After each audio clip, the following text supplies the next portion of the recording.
that I will not have to be doing all this hookup of 10K, that I'll be meeting big politicians from Lagos, from Abuja, that I will not be dealing with small people.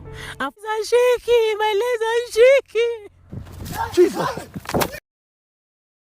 Okay, my people, so welcome back again to Just Nation TV. Today, I don't know, like this girl now called me. She said that she has a confession to make.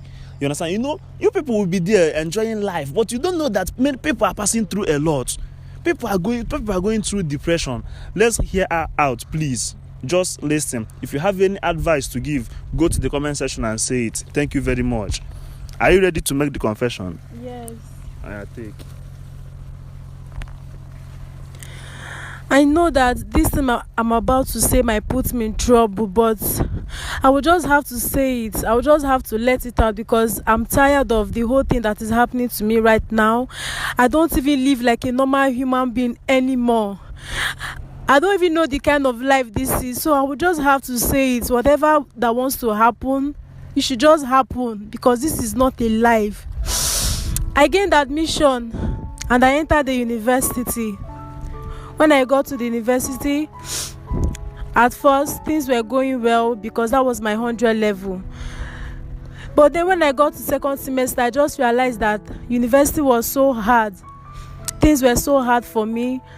My parents, I came from a poor family.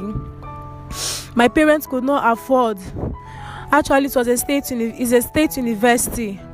They couldn't afford the things that were asked, even my school fees and everything.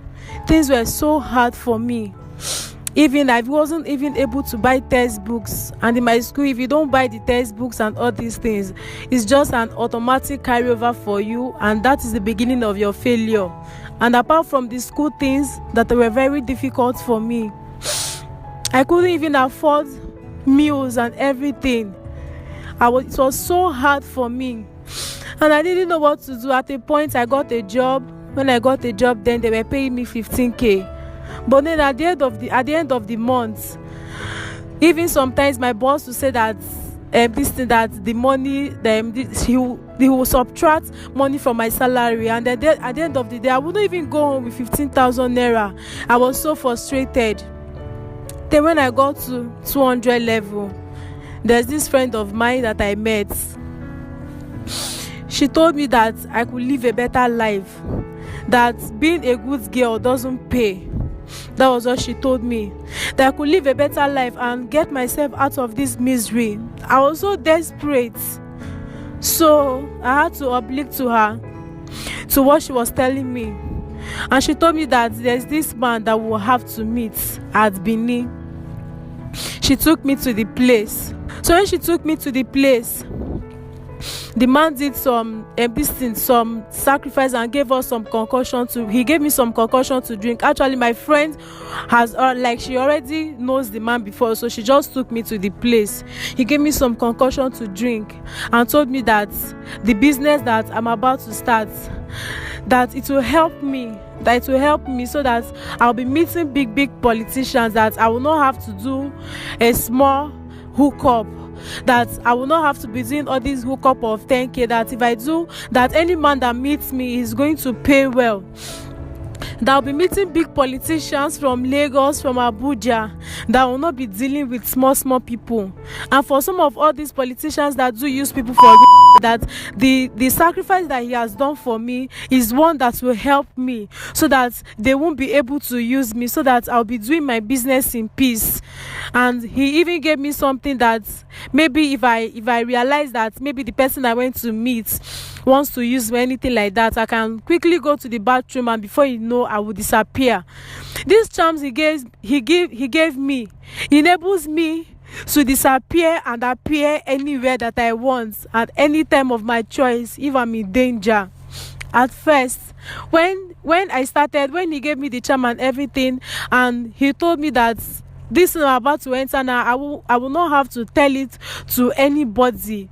That time I didn't reason this thing that he was telling me because I was desperate. All I wanted was to start this thing, have a good life, be able to afford things that I'm not able to afford by myself, be able to live the big girl life. So When after he gave me the stuffs and I started the business, everything was going well. I was making money. Before you know, I was seen as one of the big girls in the campus. Everything was going well for me. And even without attending lectures, I was making straight A's because I was sorting my courses and everything. Now, anything that I want to buy, I do. Anything that I want to get for myself, I do it. But then I've been doing this thing for the past how many this thing, and I just realized that all the money that I make from these things, I meet politicians that even pay me 500k, that even pay me 1 million. Then the bad thing now is that sometimes all these things that I do, I don't even use the money to do any reasonable things. Only things that I do with this money is just to buy clothes. I can't even touch any reasonable thing that I will say that this is what I used this money to do. My charm almost failed me. It almost failed me because of this strong politician that I don't know this is what he wanted to use me for. Or even before I was able to get out of that situation that day, I knew how difficult it was for me, and that was when I realized that this thing I'm doing, it will soon lead me to my and everything. So I just realized that everything that I've been doing is not even of any use to me. I'm about to graduate now. I have not even been attending lectures because I've been busy with my business, and I don't even know the things that I've taught in school and everything. And now, look at me, I'm so miserable right now. I don't even know what the things that is wrong with my body. Sometimes I feel, my body feel funky and everything. I'm not just comfortable at all. Now, I'm so tired. When I started this thing new, the man told me that I will know that there's no quit. But I'm tired. I think I have to quit because this is not how I will live my life. This is not how I will live. This is not how I'm going to live for the rest of my life. I'm so tired. It's just better for me to than to remain like this. I need help. I need people to help me. I need people to tell me what to do. I might not survive this. So just if maybe I don't at the end of this, I just need people to help me, to tell me, to know if anyone knows where to take me to get myself out of this mess that I've put myself into. I will really, really, really be grateful. I will really be grateful if anyone will be able to help me, even though I know that I might not survive this. Even right now, I don't know what I'm feeling in my body. I don't even understand how I'm feeling right now. My legs are shaking. My legs are shaking. My legs are shaking. Jesus.